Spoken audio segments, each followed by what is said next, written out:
tercera y última presentación de hoy día, tenemos la invitación del doctor Óscar Lescano Alba, es médico que está laborando en salud, que nos va a dar una presentación de un tema muy interesante, el uso de medicina complementaria en cáncer. Sin más preámbulos, le damos un voto de aplauso. Muchas gracias a todos por la invitación primero y por considerarme, en este caso, de mis residentes alumnos, compañeros. Bien, el día de hoy vamos a hablar algo sobre el uso de medicina complementaria en los pacientes con cáncer. Bien, hay bastante que hablar al respecto. Perdón. Hay bastante que hablar al respecto. Primero, para comenzar, hay que recordar que nuestro país es un país de las megadiversidades. Tenemos riqueza cultural, riqueza de plantas medicinales, de microclimas, ¿no? Entonces, es en ese aspecto que la mayor parte de plantas medicinales, se dice que el 10% de las plantas medicinales a nivel mundial lo tenemos acá a nivel del país. Nosotros somos 32 millones de habitantes. Y como pueden ver, como pueden apreciar, tenemos que casi el 16% de la población peruana es reconocida como población indígena, de las cuales la mayor parte es quechua, entre otras tenemos la aymara, por ejemplo, acá también pueden observar la población afrodescendiente, entre otras culturas que también se desarrollan dentro del país. Entonces, es en ese aspecto que, en el marco regulatorio, normativo, la ley, ya hablamos desde la Constitución General, la Constitución del Perú y la Ley General de Salud, reivindican a lo que es la medicina tradicional. Por ejemplo, en la Constitución refieren en su artículo 2, inciso 18, que toda persona tiene derecho a su identidad étnica y cultural. Asimismo, en la Ley General de Salud refiere que la promoción de la medicina tradicional es de interés y atención preferente del Estado.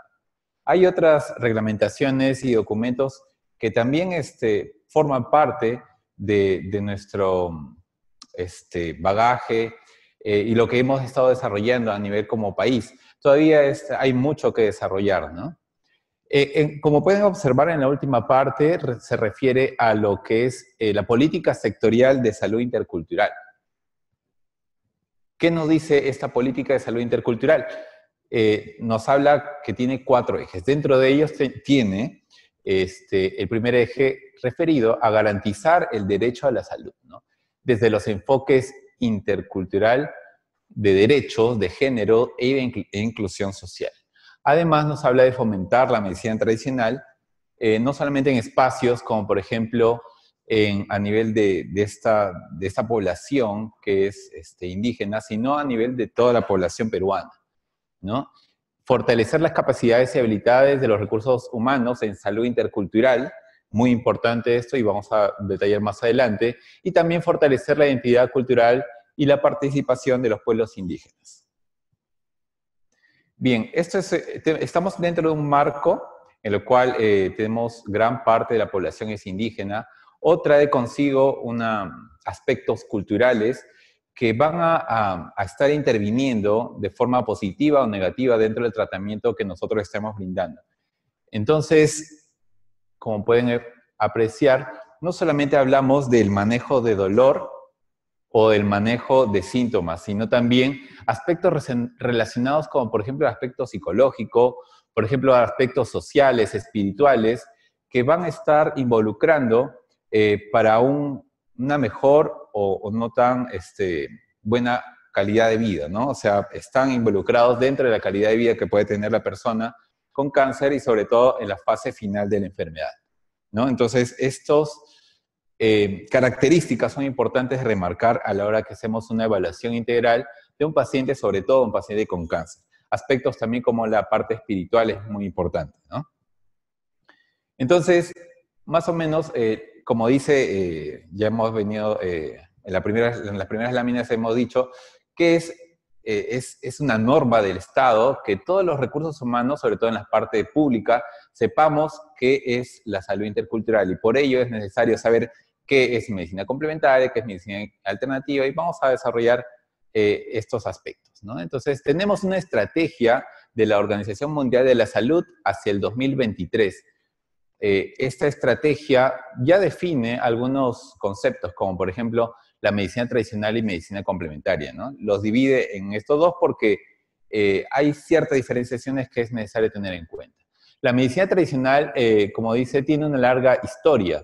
Es la suma total de los conocimientos, capacidades y prácticas basados en teorías, creencias y experiencias propias de diferentes culturas desarrollados dentro de un contexto, dentro de una área geográfica, ¿no? Entonces, esto es medicina tradicional. La medicina complementaria, estos términos con también alternativa, aluden a un amplio conjunto de prácticas de atención de salud que no forman parte de la tradición ni de la medicina convencional de un país. Dicho sea, para ponerlo ya en práctica, nosotros como país tenemos la medicina tradicional peruana, ¿verdad? Pero también hemos adquirido ciertas culturas de otros países, ¿no? Entonces, por ejemplo, tenemos a la medicina china, a la medicina ayurveda de otros países que también se han integrado dentro de nuestra práctica diaria, ¿no? De manera ya sea formal o de manera un poco informal también ese aspecto, pero están dentro de nuestra práctica diaria. Entonces, todo lo que es medicina tradicional que viene de otros países es medicina complementaria, ¿bien? Pero hay una diferenciación adicional. Hay conceptos que también algunas veces se están confundiendo, como medicina complementaria o métodos complementarios y métodos alternativos, ¿no? Hay una cierta diferenciación, como lo dice acá, ¿no? Muchas personas de los Estados Unidos, se refiere más del 30% de adultos y alrededor de 12% de niños, utilizan ya métodos de atención de salud desarrollados fuera de la medicina occidental o medicina convencional. La gente describe estos métodos como métodos alternativos o complementarios, indistintamente, pero sin embargo, como les había comentado, hay cierta diferenciación. Cuando se practica junto con la medicina convencional es medicina complementaria, y cuando va por fuera o reemplaza a la medicina convencional es medicina alternativa. Y hay un concepto adicional.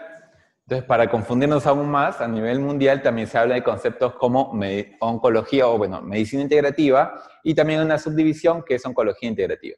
En realidad viene a ser lo mismo que la medicina complementaria, pero es una tendencia mundial con mayor capacidad o que haya generado mayor evidencia y que se ha engranado mejor a los sistemas de salud, ya sea públicos o privados.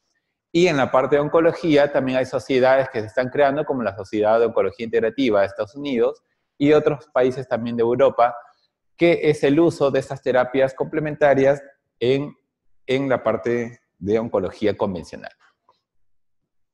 A nivel de nosotros, a nivel nacional, el Centro Nacional de Salud Intercultural, que es una dependencia del Instituto Nacional de Salud, ha definido a la medicina complementaria como un conjunto de sistemas y métodos de cuidado de salud que buscan el bienestar biopsicosocial y espiritual de la persona, su familia y su comunidad, basados en los conocimientos tradicionales y modernos validados con un enfoque holístico recomendados por la Organización Mundial de la Salud. Ese es el concepto que tenemos actualmente a nivel país.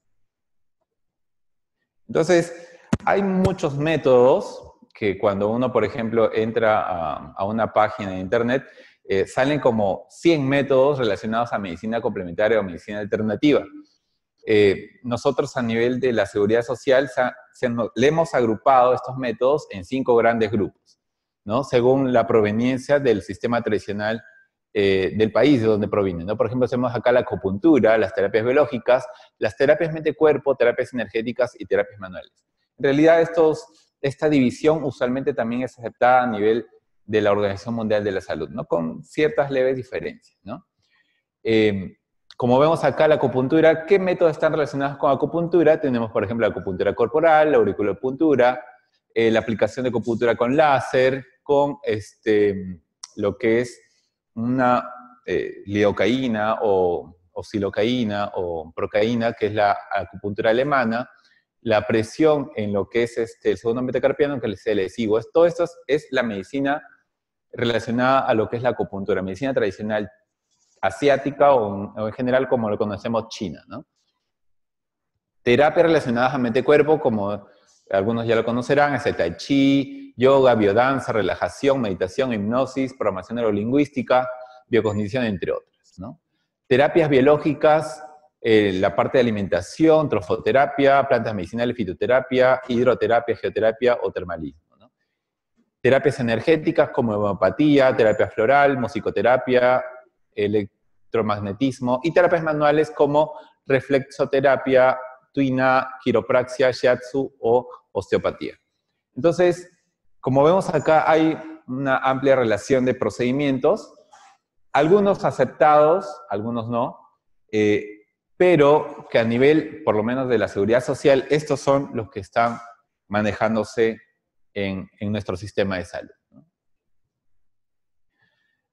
Bien, entonces, nosotros en la seguridad social hicimos una encuesta, ¿no? Para ver cuál es la aceptación, cuál es el uso que le estaban dando a ese tipo de terapias ya a los pacientes, ¿no? Entonces, como ven acá, hay una disposición de la población a recibir ese tipo de tratamientos, ¿no? Hablamos del 70 hasta casi el 80% de la población encuestada, los cuales refirieron que sí querían recibir o sí han recibido un tratamiento, ya sea por medicina tradicional, complementaria o integrativa, ¿no? Pero ¿cuántos de estos conocían que existe un servicio que brinda la seguridad social? En realidad, el mínimo porcentaje de pacientes conocía o desconocía en realidad que existía ese tipo de prestaciones. Cuando hicieron una encuesta a los médicos a nivel de la seguridad social, también vieron que hay una actitud de interés positivo de los médicos. Sin embargo, muy poco habían conocido o aprendido a nivel pregrado o también en lo que es los servicios de salud en general. Bien, entonces, como les comentaba, en la seguridad social manejamos ese tipo de terapias, pero nosotros nos agrupamos de esta manera. Nosotros tenemos unidades básicas de medicina complementaria, los cuales tenemos en 55 establecimientos de salud, sobre todo en el primer nivel de atención. Tenemos 29 redes asistenciales y tenemos un centro de atención en medicina complementaria en cada red asistencial a nivel de la seguridad social, lo que llamamos Centro de Atención en Medicina Complementaria, y tenemos una unidad de cuidados paliativos con medicina complementaria, ¿no?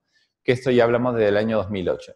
En los últimos 20 años, desde que se inició la medicina complementaria de seguridad social, ha ido cada vez incrementándose el número de establecimientos que cuentan con este servicio, y también es debido a la demanda, ¿no? La población misma, debido a sus tradiciones, a la parte a sus preferencias mismas, ha hecho que solicite este servicio y obviamente haya un incremento del mismo, ¿no? Para comentarles que en las unidades de medicina complementaria usualmente tenemos el equipo básico conformado por el médico y la enfermera y otro profesional, ya sea el psicólogo o el tecnólogo médico. En los centros de atención de medicina complementaria tenemos un grupo de profesionales conformados por el médico, la enfermera, el psicólogo, el tecnólogo médico, el químico y también el tecnólogo médico, bueno, y el técnico de enfermería, ¿no? Entonces, todos ellos conforman un centro de atención de medicina complementaria. Y la unidad de cuidados paliativos con medicina complementaria también es casi lo mismo que un centro de atención, pero especializado en pacientes del tercer nivel, sobre todo en cuidados paliativos. Entonces, ¿cuál es la población, más o menos el perfil de edades que vemos en medicina complementaria? Vemos sobre todo a pacientes del sexo femenino, en adultos o adultos mayores, entre 40 a 70, 80 años. Más o menos es el perfil que vemos en medicina complementaria. ¿Qué tipo de terapia se brinda? Mayormente la acupuntura, las plantas medicinales, la auriculopuntura, los alimentos como terapia, la trofoterapia, y la acupuntura con semillas, ¿no? Auriculopuntura con semillas. En las terapias grupales tenemos el tai chi, la kinesioterapia, la armonización, relajación, entre otros, ¿no? Vamos a ver ya yendo a la parte de pacientes oncológicos, este es el número de pacientes oncológicos que hemos estado tratando en lo que es la seguridad social. Recuerden que nosotros a nivel de la seguridad social brindamos medicina complementaria, es decir, brindamos una prestación en conjunto con la parte convencional, o sea, es decir, primero pasa por el médico tratante, ya sea el oncólogo o el médico internista, y luego pasa a los servicios de medicina complementaria para que haya una unión de criterios y puedan potenciar los beneficios que está recibiendo el paciente. Entonces, yendo a la parte de las experiencias a nivel del mundo, podemos observar que cada vez más está reconocida este tipo de terapias. No se conoce, a veces se conoce como medicina complementaria, a veces se conoce como medicina integrativa.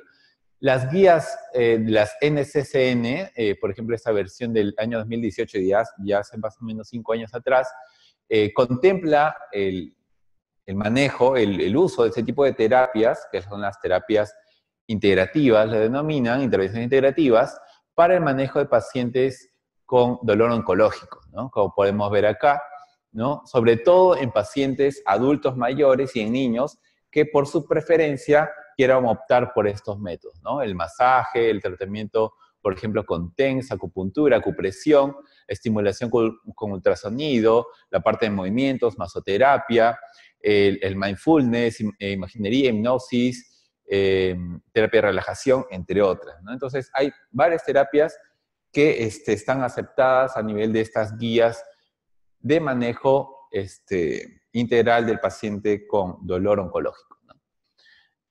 Cuando se ha hecho una revisión sistemática de cuál es el porcentaje de pacientes oncológicos, ¿sí? Bueno, pacientes en realidad en general, ¿no? De países que están utilizando la medicina complementaria, se ve que cada vez la tendencia es incrementarse, ¿no? Empezaron, por ejemplo, en la década del 90 con un 20-25% hasta llegar al 45% actualmente, ¿no? Entonces, esto es una tendencia a nivel mundial. Y es por eso que la Organización Mundial de la Salud recomienda que el profesional de la salud esté debidamente entrenado, no solamente para abordar al paciente con este tipo de terapia, sino también para saber conducirlo de manera adecuada y pueda llegar a un buen resultado la intervención que se le está brindando.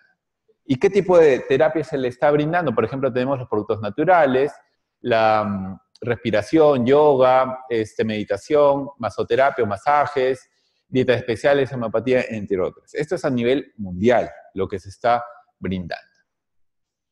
Entonces, cada vez más se está incrementando el número de entidades que se están formando con relación, no solamente en general a medicina complementaria o integrativa, sino también a sociedades dedicadas a relacionar la parte oncológica con la medicina complementaria. Es por eso, por ejemplo, que ya existe una sociedad de oncología integrativa, en lo cual ha sacado también sus guías, por ejemplo, para pacientes con cáncer de pulmón, cáncer de mama, y con niveles de evidencia, ¿no?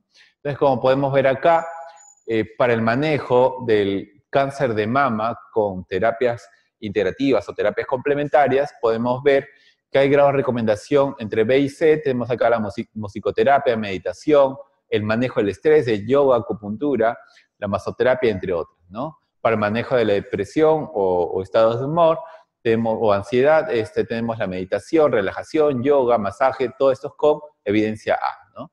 Musicoterapia, acupuntura, manejo del estrés también, ¿no?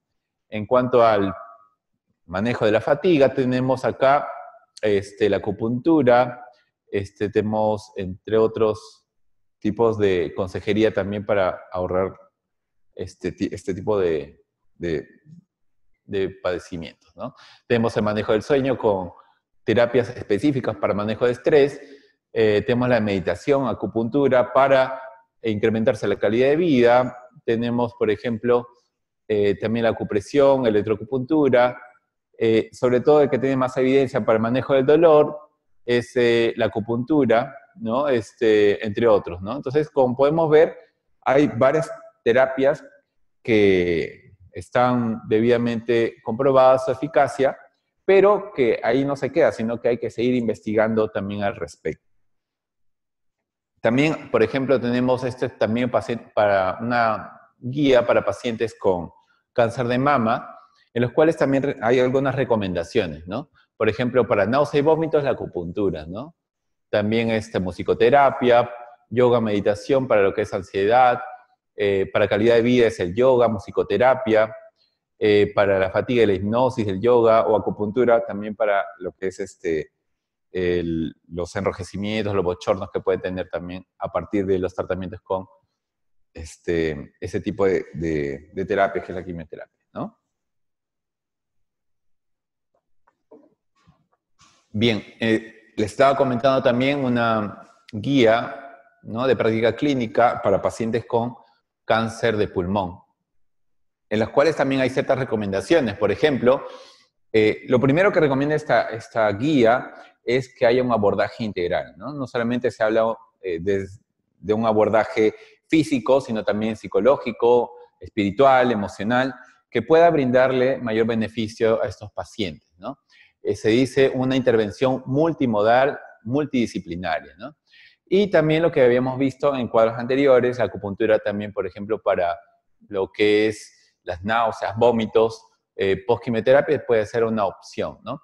Terapias, por ejemplo, como relajación, meditación, musicoterapia, ayudan bastante a estos pacientes, ¿no? También es aplicado en niños, ¿no? Entonces, para hacer un paréntesis, cuando uno en realidad atiende a un paciente con cáncer, son muchas las preocupaciones que el paciente tiene, ¿no? Se vuelve una angustia, no solamente para el paciente, sino que se traslada a la familia, ¿no? Entonces, la familia, de repente, a veces por los sistemas de salud, que no solamente se enfocan en de repente escuchar lo que dice el paciente o las preocupaciones de la familia, y se preocupan más en el aspecto biológico, hacen que recurran a otros tipos de terapias. Y el problema va en que el recurrir a otros tipos de terapias y al existir pocos sistemas de salud, sobre todo a nivel de cada país, que puedan ofrecer medicina complementaria o terapias integrativas, hace que recurran a la parte informal, ¿no? Ese es el gran problema, ¿no? Y la OMS, en esta guía, este plan que tiene el 2023, recomienda que todos los profesionales de salud sepamos este tipo de terapias, ¿no? Nos involucremos más con el paciente, con la cultura del paciente, para poder orientarlos adecuadamente, ¿no? Por ejemplo, entonces, yendo a este estudio, se ve que hay un alto porcentaje de pacientes, niños, que recibe este tipo de terapias, ¿no? Entonces, se concluyó que el extendido uso de la medicina alternativa y complementaria obliga a todo médico convencional o todo médico en general a investigarlo intencionadamente, ¿no? Es necesario definir cuáles podrían ser los efectos derivados de la combinación de la medicina alternativa y complementaria y tratamiento convencional para una correcta estratificación de riesgo. No podemos cegarnos ante una realidad. La mayor parte de nuestros pacientes utilizan medicina complementaria de alguno u otro modo, pero hay que orientarla, hay que preguntarle y orientarle de la mejor manera posible. Otro estudio, por ejemplo, evidenció que el uso de estos métodos en cuidados paliativos para niños y adolescentes con cáncer lleva a mejorar la relación médico-paciente, ¿no? Mejorar la percepción de salud, mejor control de síntomas y más adherencia de los familiares. Entonces, ese mismo párrafo lo mencionan en las guías NSCN, en los cuales refiere que por preferencia del paciente, sobre todo en adultos mayores y en niños, pueden darse ese tipo de terapias, ¿no? Otro estudio, por ejemplo, evidencia que la medicina alternativa y complementaria introducida en un hospital, ¿no? Esto es en Europa, en pacientes con cáncer en cuidados paliativos, se fueron validadas ese tipo de terapias como aromaterapia, masaje, reflexoterapia, shiatsu, y en este caso homeopatía, ¿no? La homeopatía es ampliamente utilizada en países de Europa, sobre todo en Suiza. Entonces, por ejemplo, vemos también otras investigaciones, como el uso de cannabinoides para el tratamiento de náuseas y vómitos en pacientes que están recibiendo quimioterapia, ¿no? se ve que hay un efecto positivo, aunque todavía falta incrementar el número de estudios que por lo menos evidencien su efectividad.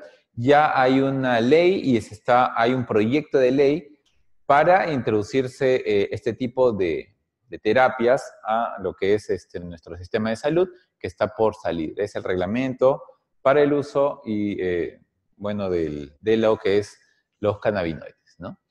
Entonces, tenemos otros tipos de estudios. Por ejemplo, vemos acá la acupuntura para pacientes con cáncer de mama, y también se encontraba un rol muy importante en el uso de este tipo de terapias, ¿no? Un estudio randomizado también ve que hay un efecto positivo para sobre todo el manejo del dolor, ¿no? Intervenciones para manejo del dolor, ¿no? Musicoterapia, ¿no? Yo recuerdo que cuando estuve laborando en el Instituto de Enfermedades Neoplásicas, tuve un paciente el cual, sin saber estos temas, antes de ingresar justamente a la Seguridad Social, me refería que él tenía una particularidad. Cada vez que se inyectaba morfina en un paciente con cáncer en cuidados paliativos, escuchaba música clásica y bajaba la dosis de rescate que recibía de morfina, ¿no?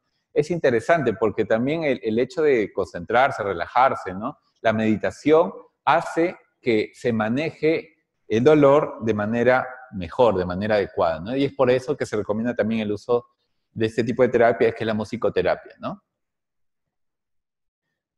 Viendo la factibilidad y el beneficio de intervenciones de yoga por 2 semanas, igual se evidenció una mejoría en lo que es la calidad de vida de los pacientes, ¿no?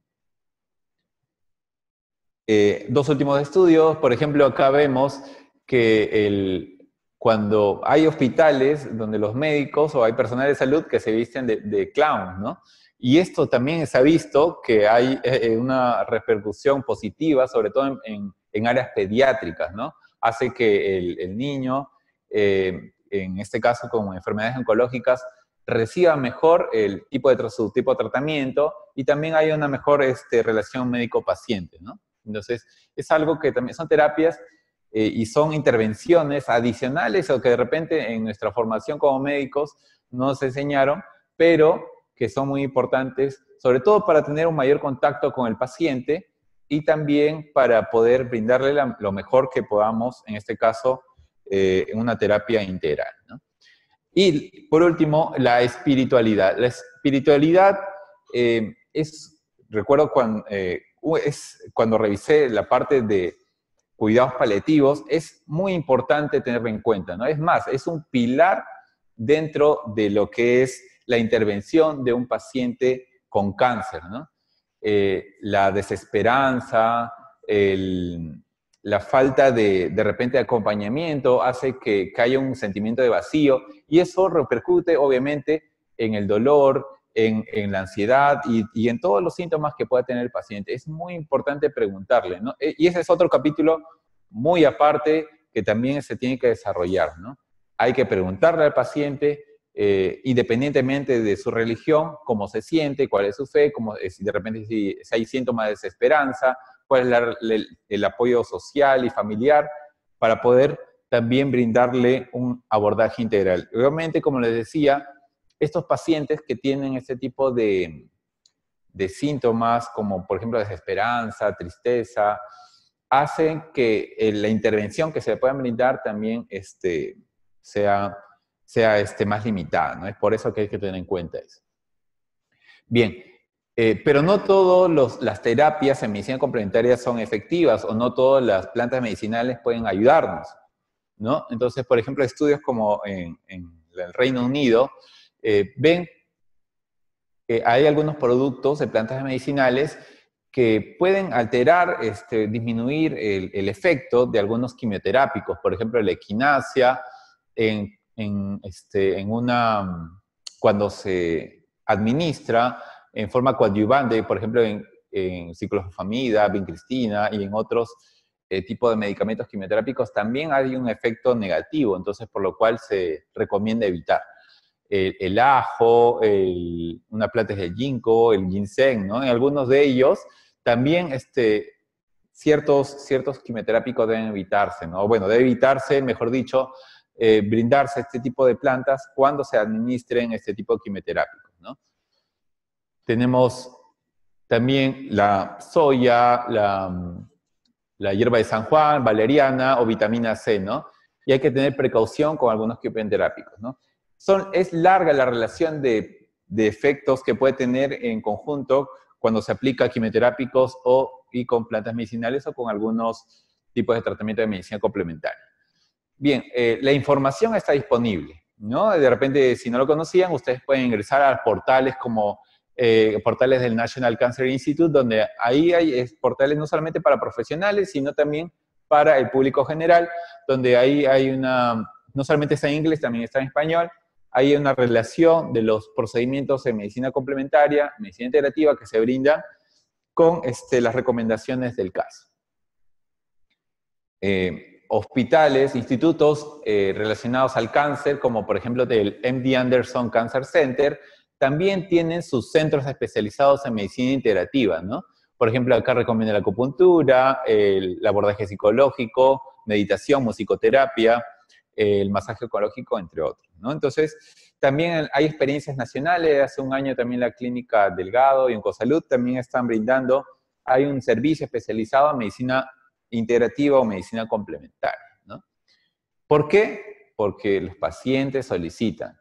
Recientemente hay unos estudiantes que han ido a hacer una encuesta también en lo que es el Hospital Rebagliati, en el Servicio de Oncología, y preguntaron, ¿qué tipo de terapias complementarias utiliza usted, señora, o usted, señor, cuando se le administra, de repente, quimioterápicos o algún tipo de terapia, en general, oncológica, ¿no? Y casi el 70-80% de ellos respondieron que sí recibimos, ¿no? Entonces, es necesario preguntarles y es necesario averiguar qué tipo de terapias, por responsabilidad que nosotros tenemos dentro del acto médico, ¿no? Acá ya le traigo ya algunas fotos, lo que manejamos en la unidad de medicina complementaria en cuidados paliativos, hacen interconsulta, hacen ese tipo de terapias, son profesionales de salud, son médicos, son médicos entrenados en medicina complementaria, ¿no? Entonces hay talleres también que se le brinda al paciente, a la familia, también este tipo de actividades, ¿no? Grupales que crean bastante beneficio y aceptación por parte del paciente y la familia, ¿no? Ahí hacen que haya mayor integración, ¿no? Terapias manuales también, por ejemplo, acá la enfermedad como estamos viendo, y actividades en general de alimentación saludable, tipo de germinados, terapia de mente y cuerpo, entre otras que ya hemos mencionado, que se están aplicando, ¿no? Hay también una farmacia natural, ¿no? Entonces, farmacias, acá tenemos la químico farmacéutico que hace sus fórmulas magistrales en base a también plantas medicinales, ¿no? Y hay talleres de cuidadores con el enfoque de medicina complementaria. Bien, es un amplio tema que en cualquier momento ustedes pueden consultarme, y ahí les voy a dejar mis datos, para poder enviarles mayor información al respecto. Hay todavía mucho que conversar al respecto, pero es necesario tener estos puntos que los traigo como conclusiones. El uso de medicina tradicional alternativa o complementaria es ampliamente usada en pacientes con cáncer. Esa es una verdad. 70-80% están utilizando este tipo de métodos. Existe gran porcentaje de informalidad en este tipo de servicios sin ningún tipo de vigilancia o restricción en su uso. Lamentablemente, no solamente profesionales de la salud aplican este tipo de terapia, sino terapeutas, o es más, personas que ni siquiera hayan tenido algún tipo de formación, están también brindando ese tipo de terapias. Les comento que hay un proyecto de ley en el cual se está tratando de regular este tipo de terapias para que sea solo, en general, idealmente para los profesionales de la salud, ¿no? Debidamente capacitados y reconocidos por la entidad, en este caso el Ministerio de Salud, ¿no? La entidad rectora. Bien, ¿se recomienda el uso de terapias complementarias o integrativas en pacientes con cáncer? Sí, dentro del abordaje integral que hemos visto. Más no las terapias como medicina alternativa. No pueden ir por fuera o no puede decirse a un paciente que se le va a brindar una terapia en reemplazo de terapias como por ejemplo quimioterapia o terapias dentro del servicio de oncología. Eso no se debe hacer. El profesional de la salud debe capacitarse para poder orientar adecuadamente sobre el beneficio de la medicina tradicional, alternativa o complementaria y recomendar o limitar su uso, ¿no? Es necesario que todos los profesionales de salud se capaciten al respecto y sepan cuándo decir, ¿sabe qué, señor? Usted es un paciente con cáncer, es verdad, y le recomiendo o no que se aplique este tipo de terapias. Recordar que ya de por sí están utilizando en la mayor parte de esas terapias los pacientes con cáncer, ¿no? Se debe fomentar la realización de investigaciones descriptivas y ensayos clínicos sobre este tipo de terapias en pacientes con cáncer, ¿no? No se hace investigación. Nuestro país es un país de profesionales que no hacen investigación. Ese es el problema. Es necesario, primero, hacer trabajos sencillos, descriptivos. ¿Cuál es la realidad? ¿Cuál es el porcentaje de pacientes que utilizan este tipo de terapias? ¿Cómo lo están utilizando? Es lo mínimo que debemos hacer. Luego, para pasar a ensayos clínicos, estos estudios descriptivos sirven de base para poder definir si exactamente debemos recomendarle o no este tipo de terapias. Y por último, la integración de terapias complementarias con la medicina convencional es parte esencial del abordaje integral del paciente con cáncer, que crea mucho beneficio, aumenta la relación médico-paciente, como ya hemos visto durante toda la exposición. Debemos ir de este gráfico de la izquierda, de que el paciente vaya directamente al mercado y vaya a consumir cualquier tipo de planta medicinal sin ninguna regulación, con algunos efectos potenciales para su propio tratamiento, a ir a terapias ya más dirigidas por profesionales de salud capacitados, con guías, por ejemplo, como en Estados Unidos, tienen guías para el manejo de ese tipo de pacientes con terapias alternativas o complementarias, ¿no? Entonces, hasta allí debemos de ir nosotros a nivel no solamente del hospital que está hoy laborando, sino a nivel de todo el sistema de salud. Bien, muchas gracias. Bueno, muy interesante la exposición. Ahora pasamos a las preguntas. ¿Alguna pregunta del auditorio? A ver. Una consulta. Se ha visto, o se ve bastante, el uso de la hoja de guanábana. No sé si hay estudios aquí en Perú o a nivel internacional sobre el uso de esta planta. Si es efectivo. Ya, excelente, porque ya estamos yendo hacia una realidad, ¿no?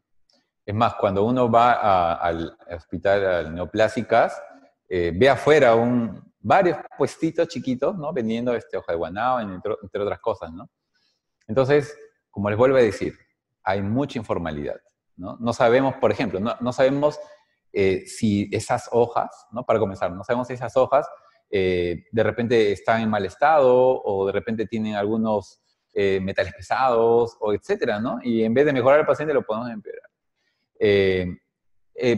Partamos de ahí.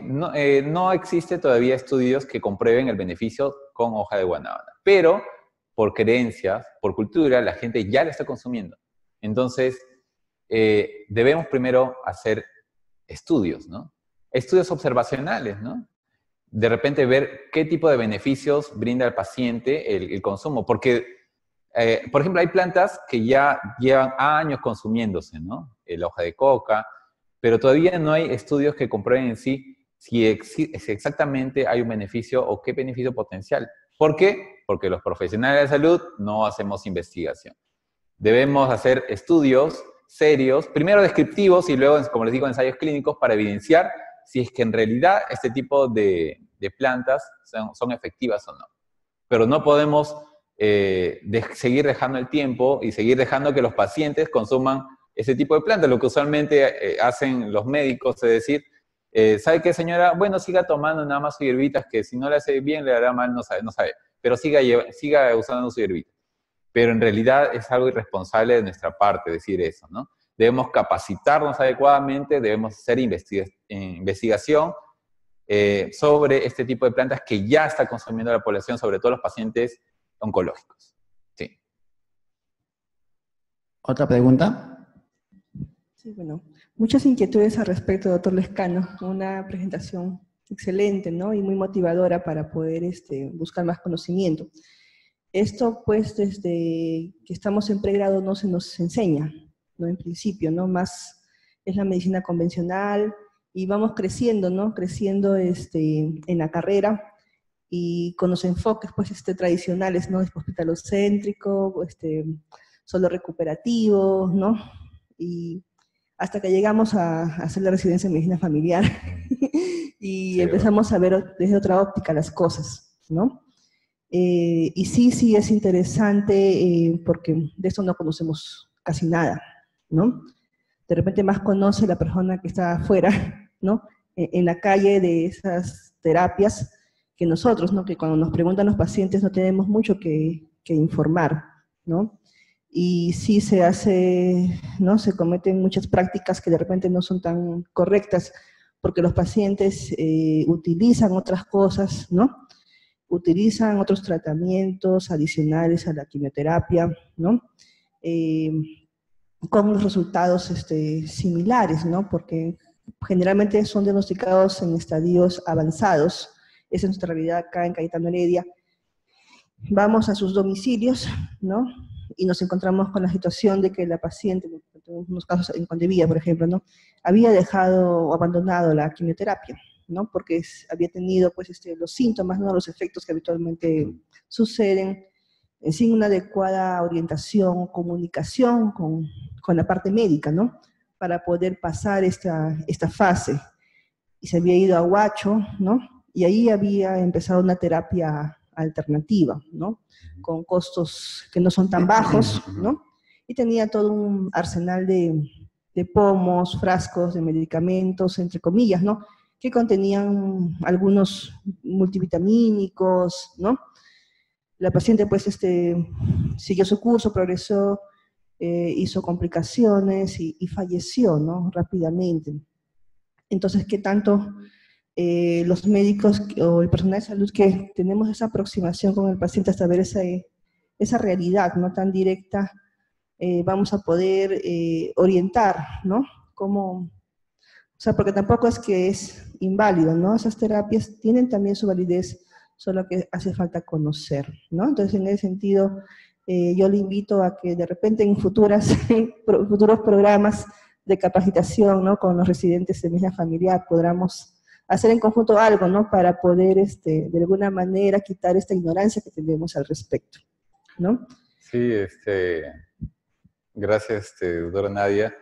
Es un placer poder brindarle este tipo de presentaciones. Sé que es un primer paso, ¿no? Hay mucho que recorrer. Siempre vamos a buscar el beneficio del paciente, ¿no? Y lamentablemente, como venía diciendo, hay demasiada informalidad, ¿no? No solamente hay demasiada, o sea, vivimos en un mundo de, sobre todo acá en el país, Perú es un país de la informalidad, ¿no? 70% son informales, ¿no? Bueno, es parte de nuestra realidad y debemos reconocerlo. Entonces, no podemos dejar que siga proliferando la informalidad. Esto es algo que se va a ir solucionando poco a poco. Pero nosotros como médicos tenemos la responsabilidad de conocer más al respecto, ¿no? ¿Cómo está manejándose en realidad el paciente, ¿no? ¿Cuáles son los aspectos que están involucrándose? Es la atención central en el paciente, ¿no? No solamente hablamos de aspectos biológicos, sino también aspectos culturales. Y nosotros, como médicos, sabemos la cultura donde estamos desarrollándonos. Como he visto, o sea, 4 millones de habitantes es población indígena. Tiene su bagaje, tiene su cultura, tiene sus creencias, pero ¿cuánto sabemos al respecto? ¿Sabemos de síndromes culturales? ¿Sabemos de interculturalidad? ¿Cómo abordarlo adecuadamente a ese paciente? O sea, hay mucho que desarrollar. Lamentablemente, como ya se dijo, ha sido una educación muy hospitalocéntrica. Pero nosotros, en el rol de médico de familia, debemos romper eso, debemos acercarnos más al paciente, debemos no solamente ver al paciente como un individuo, sino como parte que se mueve dentro de un contexto y que, al igual que nosotros, también siente, también se involucran más aspectos que también pueden estar repercutiendo y pueden estar beneficiando o no el tratamiento, ¿no? Este caso que usted comenta, el hecho de que un paciente deje la terapia con quimioterápicos es del día a día, ¿no? Hay muchos pacientes que por cultura dejan su terapia y eso hay que saber manejarlo preguntándole al paciente primero qué está consumiendo y qué piensa al respecto para poder abordarlo adecuadamente. Eso más o menos es lo que les quería brindar y espero que haya sido provechoso para ustedes. La invitación, ¿no? la acepto, obviamente yo siempre gustoso de poder venir cuando ustedes así lo deseen. Gracias. Tenemos una última pregunta de acá, del chat del grupo. Dice María Elena Cusihuamán, ¿cómo saber si una terapia alternativa puede ser buena para un paciente? ¿Qué hay que tener en cuenta? Bien, entonces es una pregunta amplia, más o menos le comento, como le venía diciendo en las conclusiones, no se recomiendan las terapias alternativas, ¿no? Terapias alternativas, es decir, una en reemplazo de la otra. O sea, no le voy a decir, ¿sabe qué, señora? Deje su tratamiento con quimioterapia, que esto le va a sanar. No, eso es algo irresponsable que no se debe hacer. Lo que se debe hacer es brindar un complemento a lo que ha indicado el médico tratante. ¿Bien?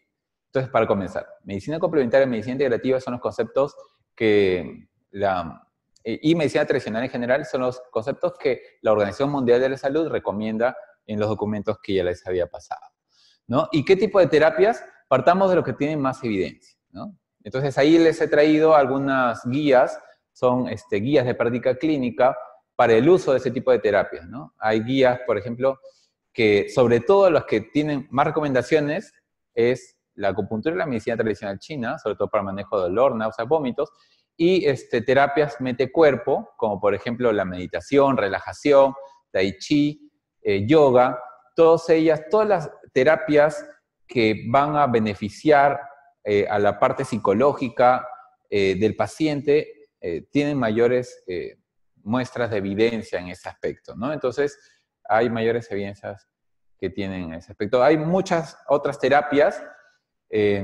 para terminar en ese aspecto. Por ejemplo, cuando uno ingresa, ¿qué tipo de terapia de medicina complementaria hay? Hay como 200, ¿no? Depende de cada país la aceptación o no de este tipo de terapias. Por lo menos a nivel de seguridad social tenemos un aproximado de 35 terapias, algunas ya les he traído, si en otros países hay un poco más, ¿no? Yo gustoso de poder brindar la mayor información al respecto.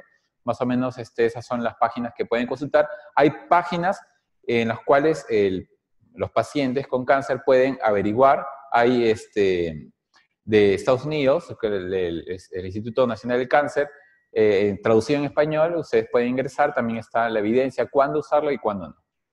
Bien.